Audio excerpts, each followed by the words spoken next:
ইরানের দফায় দফায় হামলায় শেষ ইসরায়েলের আকাশ প্রতিরক্ষা ব্যবস্থা। অবশেষে কি তবে ইরানের মিসাইলের সামনে হার মানছে ইসরায়েল? মধ্যপ্রাচ্যের আকাশে এখন শুধু যুদ্ধ বিমান নয়, ছুটে যাচ্ছে একের পর এক মিসাইল। আর সেই মিসাইলের সামনে যেন ধীরে ধীরে প্রশ্নবিদ্ধ হয়ে উঠছে ইসরায়েলের বহুল আলোচিত আকাশ প্রতিরক্ষা ব্যবস্থা। যে আকাশ প্রতিরক্ষা ব্যবস্থাকে এতদিন অপ্রতিরোধ্য বলা হতো, সেই ঢালই এখন ইরানের একের পর এক মিসাইলের আঘাতে নড়বড়ে।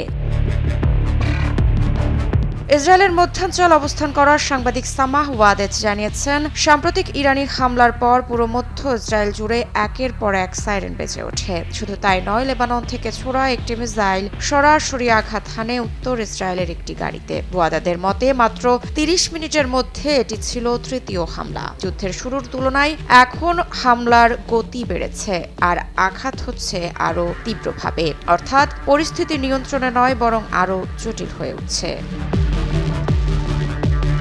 এদিকে সম্প্রতি রাতভর হামলায় আরাদ ও ডিমোনায় আহত হয়েছেন প্রায় ১০০ জন। বিভিন্ন স্থাপনায় দেখা গেছে ব্যাপক ক্ষয়ক্ষতি। তবে সবচেয়ে বড় প্রশ্ন, কেন এই ক্ষেপণাস্ত্রগুলো ঠেকাতে পারছে না ইসরায়েলের আকাশ প্রতিরক্ষা ব্যবস্থা? এই প্রশ্নের উত্তর খুঁজতেই তদন্ত শুরু করেছে ইসরায়েলি সামরিক বাহিনী। যদিও পারমাণবিক স্থাপনায় সরাসরি আঘাতের নিশ্চিত তথ্য পাওয়া যায়নি, তবুও সংবেদনশীল স্থাপনাগুলোর ক্ষয়ক্ষতি নিয়ে চলছে কঠোর সেন্সরশিপ, অর্থাৎ যা প্রকাশ হচ্ছে বাস্তবতা হয়তো তার থেকেও ভয়াবহ।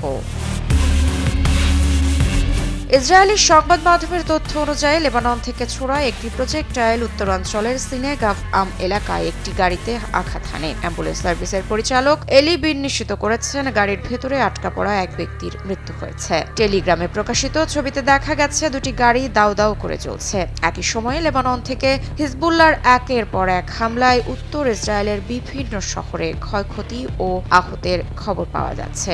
ইসরায়েলি সামরিক বাহিনীর একজন মুখপাত্র জানিয়েছেন, ঘটনাগুলো এখনো তদন্তাধীন। ২০০-র বেশি সার্ভিস ও ফিচারে লেনদেনের সব বিকাশ অ্যাপে সম্ভব।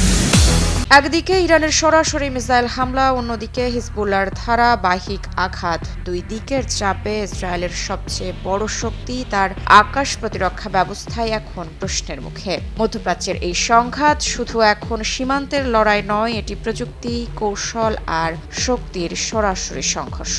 আর এই লড়াইয়ে ইরানের মিসাইল কি সত্যিই বদলে দিচ্ছে পুরো খেলার নিয়ম, নাকি সামনে আসছে আরো বড় কোনো বিস্ফোরক বাস্তবতা? ঋত্বিকা সিনহা বিশ্বাস, নিউজ 24।